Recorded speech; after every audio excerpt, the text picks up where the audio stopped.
Hello guys, good morning. तो कल आ, हमारा विश्व भारती यूनिवर्सिटी में जियोग्राफी डिपार्टमेंट का पीएचडी इंटरव्यू था और वहाँ पर हम अपेयर हुए थे।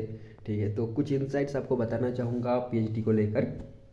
स्पेसिफिकली जो मैंने काल की इंटरव्यू के बाद फेस किया है, क्योंकि मैंने दो तीन इंटरव्यू दे चुके हैं और उसके बाद क्या था, मतलब क्या एक्सपीरियंस हुआ वो मैंने शेयर किया था बाकी सारी यूनिवर्सिटी, जैसे कि कलकत्ता था, पाडवन था, मेलिसा, ये दो ही था।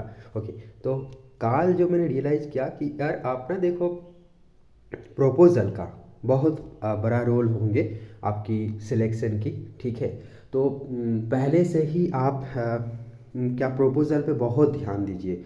आप जिस एरिया में आपका इंटरेस्ट है, ठीक है, या उस एरिया में आपको एक टॉपिक सिलेक्ट करना है, जो भी मैंने बताया है प्रपोज़ल के बारे में, बहुत कुछ वीडियो आप जाके सर्च करके तो मिलेगा।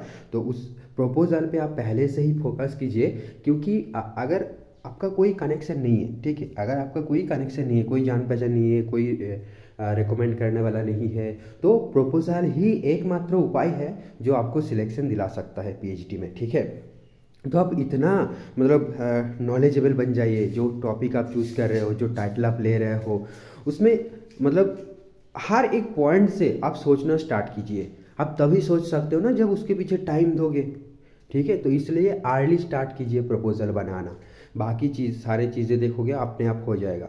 तो यहाँ पर दो चीज़ें आपको ध्यान देना है कि अगर आपका जेआरएफ हो गया है मान लो, तो आपको एक तो प्रपोजल पे ध्यान देना है। ठीक है, दूसरा चीज़ ये कि नेट भी हो सकता है, तब भी आप प्रपोजल पे ध्यान दीजिएगा। अगर आपका जेआरएफ नहीं हुआ और फिर नेट हुआ है सिर्फ, तो तब भी आप एलिजिबल हो पीएचडी के लिए। और काफ़ी जगह होता भी है सिर्फ नेट से ही, सिर्फ आपको फेलोशिप नहीं मिलेगा।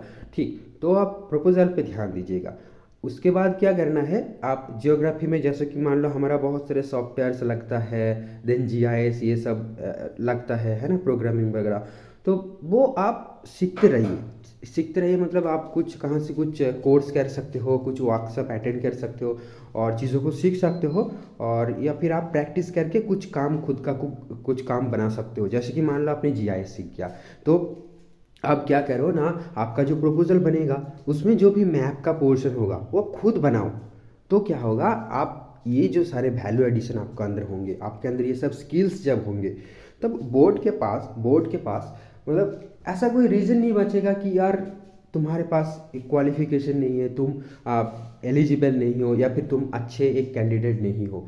ये रीज़न नहीं बचेगा सिलेक्शन मतलब आपको रिजेक्ट करने का। और जब ये रीज़न नहीं बचेगा तो आपका सिलेक्शन का चांस बढ़ जाएगा। आप दो तीन जगह देते रहोगे, कहीं ना कहीं तो आपका सिलेक्शन हो जाएगा। ठीक है, आपका कनेक्शन कुछ हो या ना हो वो फ़र्क ही नहीं पड़ेगा। तो आप दो चीज़ पे ध्यान दीजिए, एक है प्रपोजल एंड दूसरा है सॉफ्टवेयर, जैसे कि डाटा एनालिसिस सॉफ्टवेयर होता है। मान लो एएसपीएसएस सीख लिया आपने, क्योंकि जियोग्राफी सोशल साइंस के अंडर आता है।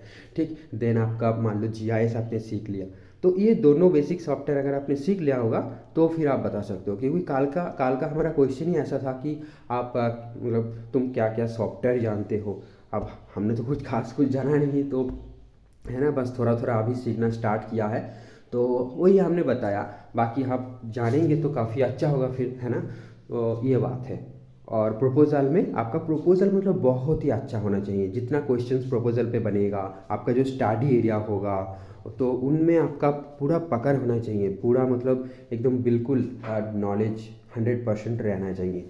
100% पॉसिबल नहीं होगा, बट जितना हो सके मतलब आप टाइम दो प्रपोजल पे। हम क्या करते हैं, पीएचडी में अप्लाई कर देते हैं, उसके बाद ठीक है हम सोचते हैं कि चलो प्रपोजल बनाना पड़ेगा, बट ऐसा पहले ऐसा ही होता है जब स्टार्टिंग में, है ना। बट ऐसा हम आप प्रपोजल में पहले से ही ध्यान देना स्टार्ट कीजिए। जब से आपका नेट हो जाए, जेआरएफ हो जाए, तब से ही प्रपोजल पे ध्यान देना स्टार्ट कीजिए। तो बाय फ्रेंड।